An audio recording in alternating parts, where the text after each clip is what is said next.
Давайте посмотрим, что вокруг Хормуза по-прежнему то ли перемирие, то ли не перемирие, двойная блокада или одинарная блокада.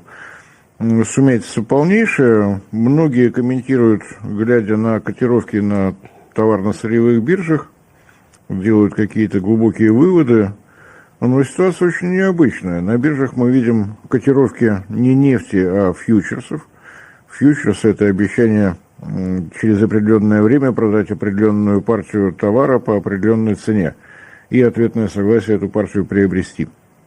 То есть кто-то обещает, что в июне, а сейчас котируются именно июньские фьючерсы, все непременно продаст 100 миллионов тонн нефти по какой-то цене, и кто-то соглашается ее купить. Связь с физической нефтью, черной маслянистой жидкостью, коричневой маслянистой жидкостью достаточно опосредована. В силу своей универсальности нефть хранится, перерабатывается практически в идентичных условиях в любой точке планеты. Это идеально биржевой товар. Это самая большая емкость для петродолларов США. Это именно петродоллары с момента, на тот момент секретного соглашения 1974 года с Саудовской Аравией. Страны ОПЕК продают нефть в долларах. Другого обеспечения под долларами, собственно говоря, нет. Если посмотреть соотношение бумажной торговли нефтью, фьючерсы, форвардные сделки, постановочные фьючерсы, еще какие-то деривативы, то она в 10 раз превышает объем торговли самой нефтью. Это такой вот момент, почему Соединенные Штаты достаточно щепетильно относятся ко всему, что уходит от торговли в долларах. То есть предложение любых других валют для них это удар, потому что в том случае, если мир откажется от петродоллара, доллар хлынет на родину, в Соединенные Штаты, с огромной девальвацией, инфляцией и прочими ужасами. Это так, вот, на всякий случай. И сейчас тот момент, когда физическая нефть торгуется по совершенно другим ценам, не соответствующим тем котировкам, которые мы наблюдаем. Нефть марки Brent в районе 100 долларов, там плюс-минус. Биржевая торговля подвержена словесным всевозможным интервенциям. Все следят, что нового сегодня скажет мистер Трамп. Мистер Трамп всегда говорит что-то новое. Прямо противоположное тому, что говорил полчаса назад. Все это заставляет нервничать. То есть, на самом деле, торговля фьючерсами – это торговля надеждами, опасениями, рисками и так далее. А физическая нефть – вот то, что нужно прямо сейчас. Вот работает нефтеперерабатывающий завод, у него есть емкости, в которых сырье залито, и он обнаруживает, что пополнить эти запасы неоткуда. Остановить технологический процесс, потерять недели-две, потому что пока зальешь новое, пока приведешь все в соответствующее состояние, вот в этот момент надо просто найти нефть. Так называемая спотовая торговля, она не освещается на биржах. Международные рейтинговые агентства получают информацию методом телефонного опроса. В обязанности трейдинговых компаний, владельцев НПЗ, не входит необходимость отвечать на такие звонки. Хотят ответить, хотят нет. И вот здесь картинка совершенно другая. Сейчас эксперты оценивают среднюю стоимость живой, реальной спотовой нефти. То есть вот деньги, где товар. Я готов заплатить, вези. Где-то в районе 150 долларов за бочку. Что в Европе, что в Азии. И известны случаи, когда выскакивало уже и за 200. Это, видимо, у людей действительно на заводе были какие-то проблемы, и согласились какую-то партию взять вот по безумной цене в 286 долларов. Тревожно, но мировой рынок нефти следит за событиями в Ормузе еще и по той причине, что если эта ситуация будет продолжаться, то формирование нового рынка с дефицитом черного золота будет принципиально отличаться от того, что мы видим. Поэтому пауза, нервы, всем нехорошо. Когда и чем это закончится, тоже непонятно. Тем более, что проблема не только с самим Ормузом, а из-за того, что ситуация была действительно боевой, по, опять же, оценкам ОПЕК, снижение объемов добычи почти на 10 миллионов баррелей в сутки. Мировой рынок нефти сейчас порядка 105 миллионов баррелей в сутки. То есть это весьма значительно, это значит, что ситуация с дефицитом будет пролонгирована. Увеличить объем добычи нефти, но это точно не крутануть кран на кухне где-нибудь. Надо поднять давление, надо не нарушить работу месторождения, всей инфраструктуры, которая там построена. На примере Казахстана мы видим, что такой процесс, на Тенгизе там было снижено потребление из-за аварии в электроснабжении, на 100% выходили почти 3 месяца. В абсолютно спокойных условиях Казахстана, когда ничего сверху не летит, не бомбит, не горит. Вот, так что вот у нас сейчас начинается вторая половина апреля, даже если сегодня выяснится, что Ормуз раскрыт настежь, месяца 2 на то, чтобы вернуться к объемам добычи до начала событий, точно уйдет. Так что такая... Будем считать, что нефтяной рынок до лета вряд ли придет в спокойствие, вот та самая волатильность будет продолжаться. Разрыв между реальными ценами и биржевыми связан с тем, что все танкеры, которые покинули Персидский залив до начала событий, до конечных потребителей добрались. Все. Теперь нефти стало меньше. И внимательно следим за тем, что происходит теперь еще и с магистральным нефтепроводом Восток-Запад по территории Саудовской Аравии. Построен он был еще в 70-е годы, когда шла война между Ираном и Ираком, когда эпизодом этой войны стала танкерная война. Нефть приходит на берег Красного моря, на севере Суэцкий канал, на юге Баб-эль-Мандебский пролив. Мощность нефтепровода 7 миллионов баррелей в сутки, но из них 2 предназначены для внутреннего спроса в самой Саудовской Аравии. 5 миллионов в год мощность перевалки в нефтеналивном порте Янбу. Вот то, что осталось от могучей инфраструктуры.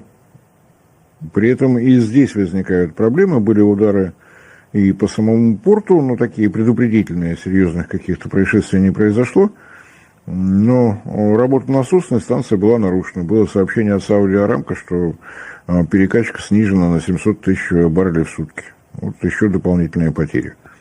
И все перед риском того, что если действительно объявленная Трампом блокада иранских портов состоится, то будет и следующий удар. Теперь уже по Баб-эль-Мандебскому проливу, о чем сообщили хуситы Йемена, что они готовы поддержать союзную Исламскую республику Иран в тяжелую минуту. А это будет еще тяжелее, потому что если говорить про нефть Персидского залива, то 70% из нее уходило в Азию. Если выход в Индийский океан закрыт, единственная тропинка, которая останется от порта Янбу на север через Суэцкий канал и дальше вокруг Африки. И в этом случае круговой фрахт, в обычных случаях танкеры фрахтуют не только для того, чтобы здесь забрал, там вылил и свободен, берут на круговые маршруты, вот этот круговой маршрут будет под 100 суток. Без страховых полюсов вот, фрахт по тем ценам, которые установился, даст дополнительные $29 на баррель.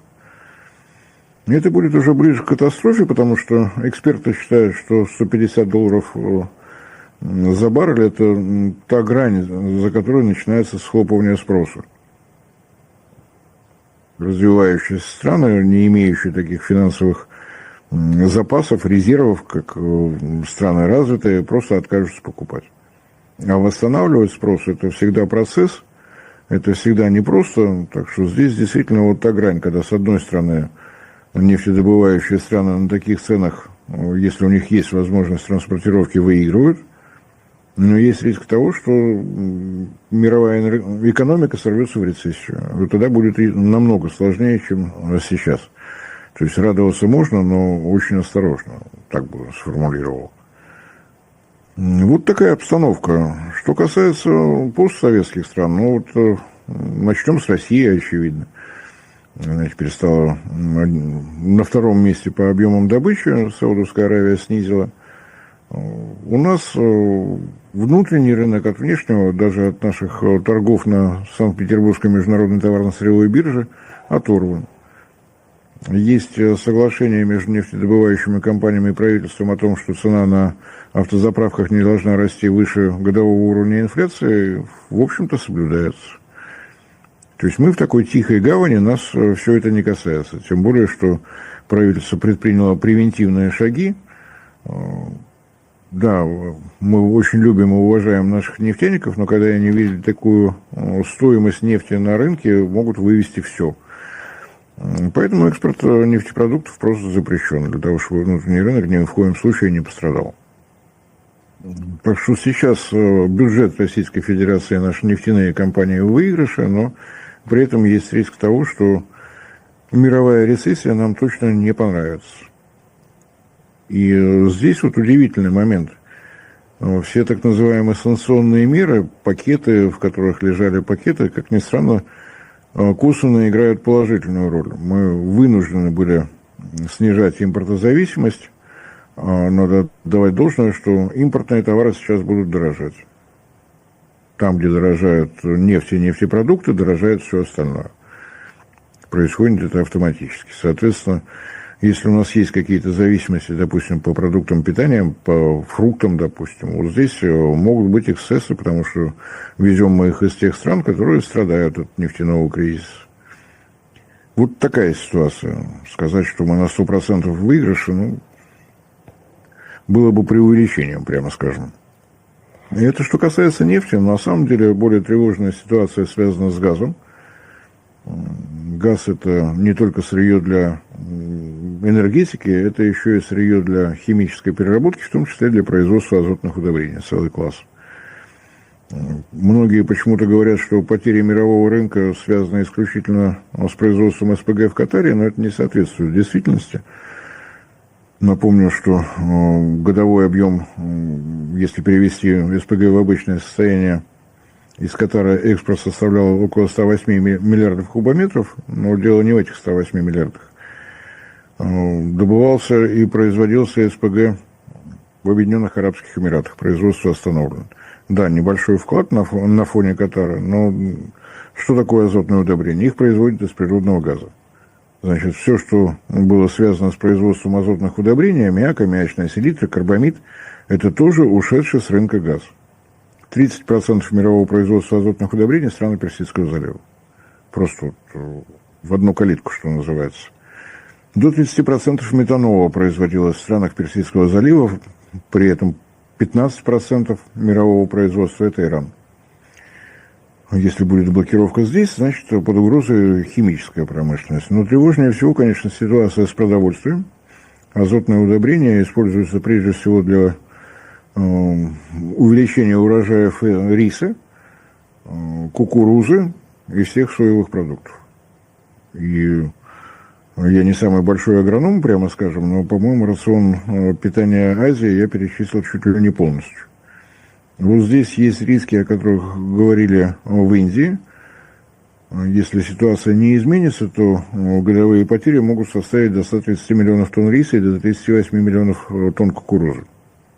Это много. Это резкий рост продуктов питания и еще более тяжелые последствия можете просчитать. Тем более это касается, допустим, тех же африканских стран, где ситуация еще сложнее. Но если говорить в масштабе, конечно, тревожнее всего за Индию, 1,5 миллиарда населения. Импортировалось до 20 миллионов тонн карбамида из Катара, в основном, из Катара. Но удар будет двойным, потому что те заводы, которые производили азотные удобрения в самой Индии, они работали на СПГ, который поставлялся из Катара. Вот такой двойной удар здесь может состояться и будет совсем тревожно. Если говорить о прочих сырьевых рынках, в 2 раза выросла стоимость такого газа, как гелий. Он необходим для радиоэлектронной промышленности, он во всех томографах у нас работает. В прочей медицинской технике Катар производитель номер 2. Гелий извлекался из природного газа, нет добычи природного газа, нет гелия. И напомню, что, опять же, правительство России среагировало превентивно, экспорт гелия на день сегодняшний запрещен. Запрещен по той причине, чтобы не вывезли все, что необходимо для самой России. Если Катар не восстановится, то с выводом на полную мощность Амурского газоперерабатывающего завода, завода Иркутской нефтяной компании, независимой компании, Россия выходит на второе место по производству гелия. Такой не самый большой рынок, оценивается в 5-6 миллиардов в год, но очень важно именно для высокотехнологичных отраслей.